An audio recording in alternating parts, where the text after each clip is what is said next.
Amis auditeurs, bonsoir. Ce soir à Manchester, nous allons vous parler de ce qui se passe dans nos milieux. Raphaël Ngomatsasa, votre présentateur, dans le parc à Clayton. Merci, je voudrais ici évoquer la situation générale par rapport à ce qui se passe dans nos familles. À chaque fois qu'il y a un problème dans la communauté, il y a participation des amis, participation de tous les gens qui avaient connu la personne. Je parle, par exemple, quand il y a un mort. Quand il y a un mort dans la communauté, qu'est-ce qu'on fait? On y va tous pour participer, pour aider la famille à subvenir aux besoins. Surtout pour nous qui sommes vraiment venus de loin. Nous avons 8000 km à vol d'oiseau pour retourner au pays. Et dans le cas d'espèce, quand il s'agit d'un mort, nous devons aussi rapatrier le corps à Kinshasa, à Lubumbashi, à Matadi, dans toutes les villes, bon, n'importe où quoi. Souvent, nous disons, comme exemple, vers Kinshasa. Mais cela nécessite beaucoup de frais. Et il y a beaucoup de frais qui sont vraiment nécessaires pour le rapatriement d'un corps. C'est pour cela, nous demandons toujours à la communauté de participer et enfin de pouvoir aider la famille éprouvée pour pouvoir retourner le corps en Afrique. Voilà, c'est une situation qui arrive. Ça, c'est vraiment notre souffrance à nous quand on a choisi de vivre en Europe, parce que est-ce que vraiment nous sommes dans le bon endroit aussi? Ça aussi, c'est une deuxième question. Est-ce que nous sommes vraiment au bon endroit? Est-ce que c'est vraiment ici notre place où ce qu'on devait être? On se pose la question. Quel est l'apport de la diaspora quand on reste ici en Europe? Est-ce que nous participons vraiment au développement de nos pays? C'est tout un tas de questions que nous devons vraiment essayer de développer. Et là, nous faisons seulement des énoncés pour pouvoir faire comprendre aux gens que, voilà, ce sont des sujets tels que nous voulons absolument parler prochainement dans nos émissions. Est-ce que notre place est vraiment ici en Europe? On se pose la question parfois. Parce qu'il y a des gens qui sont venus ici, il est resté 10 ans, 20 ans, 20 ans en Europe. Voilà. Donc, est-ce que avons-nous déjà choisi la bonne place pour rester, pour vivre? On se pose la question. Quelle est notre participation pour le développement de nos pays respectifs? Je parle des Africains en général, parce que nous avons connu le cas des gens, des gens de l'Afrique du Sud, les gens de la Côte d'Ivoire, les gens de l'île Maurice, qui, eux, ils font des grandes affaires dans leur pays. Mais nous, les Congolais, par exemple, l'Afrique centrale, que faisons-nous pour nos pays? On est réputé pour avoir on a une bonne réputation d'envoyer beaucoup d'argent avec Western Union qui s'enrichit plutôt derrière les Congolais, derrière les Africains. En envoyant de l'argent tous les jours, des millions, ils descendent, qui sont vraiment transférés dans nos pays respectifs. On parle du Congo, on parle du Cameroun, on parle de tous les pays africains, disons. Donc voilà quoi. Nous avons une réputation comme ça. Est-ce que c'est vraiment ça, notre réputation? Mais c'est ça, je sais que vous parlez, mais je voudrais vous poser une question. Et comme vous êtes de la diaspora et surtout plus précisément de la communauté congolaise, que pensez-vous de la communauté congolaise et du christianisme? Ah, c'est une belle question, monsieur Marron. La communauté congolaise et le christianisme, qu'est-ce que j'en pense? Bon, je crois que d'une façon générale, avant d'aller plus loin, d'en parler un peu plus, je dirais que la communauté congolaise est une communauté qui aime bien la prière. Les gens prient beaucoup, ils aiment bien l'église. Mais maintenant, on ne sait pas s'ils vont à l'église pour prier ou bien c'est seulement pour marquer leur présence. Parce qu'au fait, pour parler de l'église, je crois que il faut, comme on a toujours l'habitude de faire, tu vois, ce geste-là, on dit comportement. Donc, le comportement des gens ne démontre pas vraiment la chrétienté. Parfois, les chrétiens ne sont pas ce qu'ils sont. Désolé pour ceux qui se disent être de bons chrétiens, mais en tout cas, la communauté congolaise aime bien prier. La communauté congolaise, moi je dirais, il y a des gens qui aiment bien se faire voir à l'église.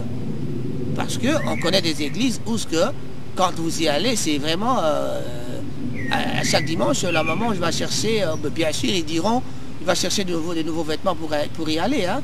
Je voudrais faire une injonction de ma connotation, poser la question de savoir ce que vous pensez, la communauté congolaise et de la foi chrétienne, tout simplement puisque je voudrais que vous preniez ma question dans le sens du radicalisme chrétien. Oui, dans ce sens-là, moi je suis vraiment pas trop de ce côté-là parce que si vous voulez mon avis à ce propos, je me retiendrai beaucoup pour vraiment en parler proprement car comme je le disais avant, pour moi je trouve que les gens ne vont vraiment pas à l'église pour prier. Les gens y vont peut-être pour se faire voir, mais les vrais chrétiens, on ne sait même pas déceler, on ne sait même pas découvrir qui est un bon chrétien.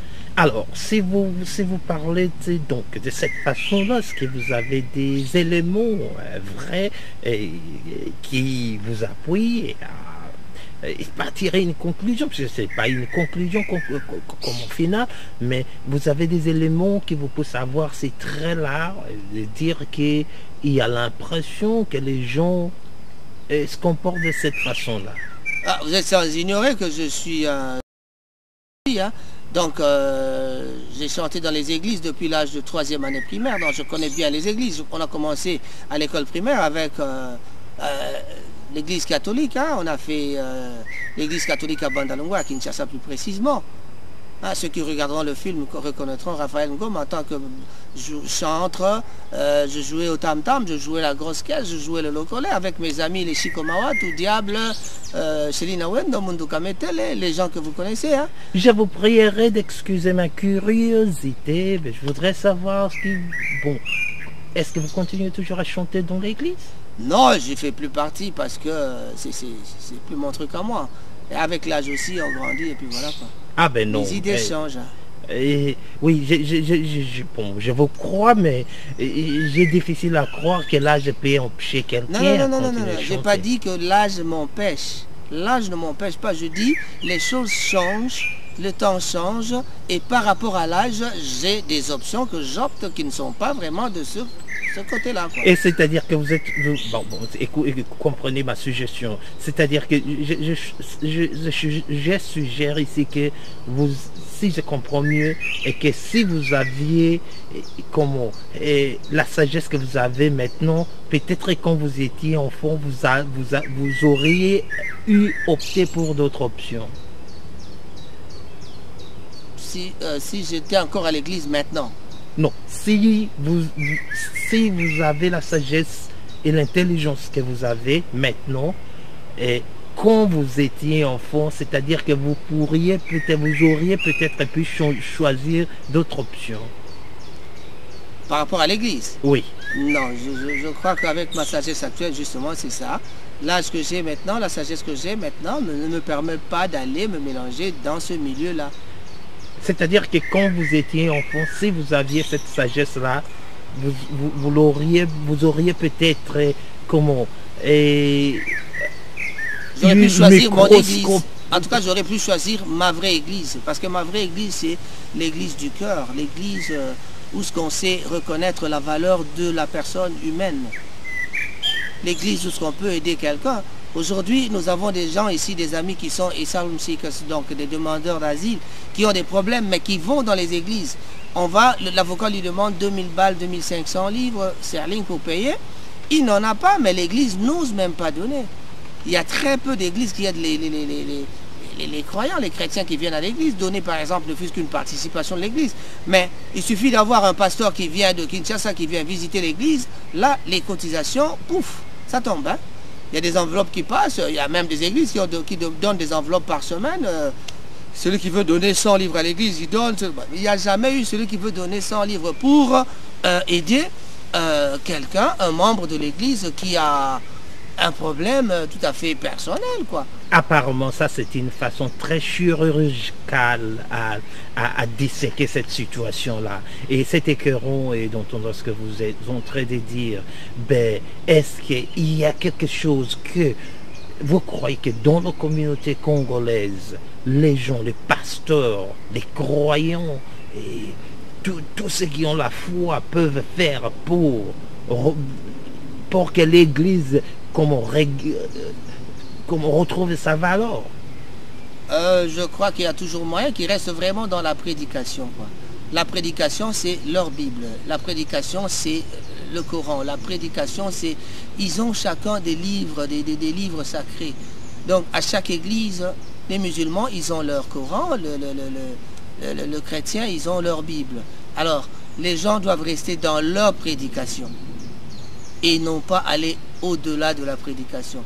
Et la vie privée des chrétiens, membres de l'église, ne concerne pas les pasteurs. Le pasteur n'a le droit que de donner des conseils. Rester dans le conseil. S'il y a un problème dans un chrétien qui déconne, qui ne vit pas selon la Bible, le pasteur n'a pas le droit d'interférer dans sa vie privée. Le pasteur n'a le droit que de donner des conseils, essayer de remettre le membre dans le droit chemin. Alors, bon, en vous entendant parler, mais c'est ça, et excusez-moi, mais je crois que vous savez déjà qu'il y a le truc excommunication, où on écarte une personne d'une certaine foi, tout simplement, puisqu'il ne semble plus capable de retenir cette foi-là, de suivre les valeurs de cette foi-là. Ben, et on dit ceci, et je crois que les pasteurs, ce sont des bergers. Comment voudriez-vous voir un berger se comporter avec ses brebis? Voilà, le berger avec ses brebis, il doit d'abord être exemplaire lui-même. C'est tout ce qu'on demande au pasteur. Le pasteur, il est le berger. Pour emmener le troupeau au bon escient, le pasteur doit être exemplaire lui-même. Je ne vous aide pas à mettre du bois dans le feu. Mais des trucs comme Songi, des trucs comme Kofinga, Kotonga... Vous venez de le dire, le pasteur même, il y a même des pasteurs qui participent au Songi, les Matongi, les pasteurs même participent à ça. Et j'ai encore entendu que même au niveau du pays, il y a des pasteurs qui sont poisons entre eux. Et... Vous avez même plus d'exemples que moi, parce que vous parlez d'empoisonnement dans l'église. C'est déjà pas bon. C'est déjà pas bon. Mais je ne sais pas si... Nulle part dans la Bible, il est marqué qu'on peut empoisonner quelqu'un et que le bon Dieu pardonnera ça. Hein. Mais c'est ça. Écoute, excuse-moi, je ne sais pas si c'est correct d'utiliser le mot église, surtout quand on parle des trucs d'empoisonnement. Quel nom vraiment pourrons-nous donner à cette catégorie de petites institutions? Bon, je sais bien que je ne saurais pas donner un nom personnel, mais je vais peut-être les appeler à un nom que les gens les attribuent. Les églises sont devenues ce qu'on dit chez nous comme des ligablos. Donc, non, ben ligablo, c'est un terme bien précis. C'est un commerce, quoi. Non, oui, je sais que c'est un commerce, mais ligard, c'est un terme très précis qui n'a rien à foutre avec l'église. Mais oui. Ce que ce que je veux parler est que quand tu trouves qu'il y a du pot de comment, quand les membres, la tête d'un c'est pas insecte, d'une assemblée bien venimeux. Non, le ligablo, c'est quoi? Le pasteur, c'est lui, le top number one de l'église. Le numéro 1 de l'église, c'est le pasteur. La secrétaire, c'est pas moi, un garçon de l'église, un modérateur. Et puis la trésorière de l'église, c'est la femme du pasteur. Alors, ça devient une affaire familiale, une affaire personnelle. Même quand on est en train de faire les ordinations des pasteurs dans l'église, c'est toujours le tribalisme qui rentre dans l'église. Le pasteur prend celui avec qui il s'entend bien. Et c'est jamais le frère qui est tout ça. Nous connaissons beaucoup des églises qui se sont disloquées à cause de... Parce qu'on ne lui a pas nommé pasteur ici. Il s'en va ailleurs, il va trouver quelqu'un d'autre, un révérend d'ailleurs, qui va le nommer pasteur. Voilà. Croyez-vous bien? C'est une affaire personnelle. C'est ça, une affaire personnelle, c'est-à-dire le self-employed. Donc c'est comme le commerce personnel, quoi. Donc on appelle ça des ligablos.